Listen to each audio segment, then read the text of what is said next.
أنا أحبابي أد بلدي سلامنا المركلة واحد اللي يحي بربارة الصومالي ذا يو اللي يرتنا كبرى رجينية حلية ذا فسحين هنا تقادة تندقان دينا ما شاء الله تبارك الله هل كان ومقالة الشيخ أو كتير سنقوب الكساحل الشيخ هو مقاله رنتي قديمي قرح ذا يمارك اللي يجي تلحيس الصومالي ذا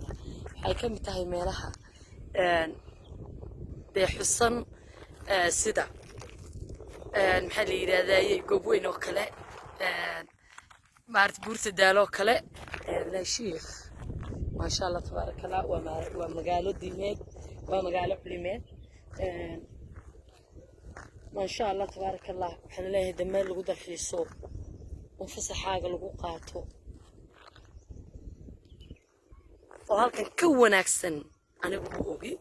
ذكر ويدين كيري ويدين كباقين الدقاندينا تيمادان dadkina soo barataan dalkina soo barataan ma sha Allah tabaaraka Allah qof ilaahay dhulkaas siiyay in ilaahay u shukri noqon baa oo eeg Soomaaliya guud ahaan nabad warteen oo rajeynaya horumar deegaanada nabadu ka jirta iyo ma sha Allah na horumar waara oo wanaagsanaadan oo rajeynaya ahbaabi ana wada jeclaa intii la jecel halkayga qolaamo waxaan leeyahay maanta waxaan ka soo salaamay meeshii ugu quruxda badnayd ee ka soo hadli lahaa magaalada diimeed deegaan dalxiiseed safarkii Laas Caanood ayuun baanu saaka ka soconaa oo waxaan joognaa magaalada Sheekh Sanoore idin ku sheegay ma sha Allah oo magaalada xoolihii deegaankii si u samaysan tahay oo quraan ma sha Allah tabaaraka Allah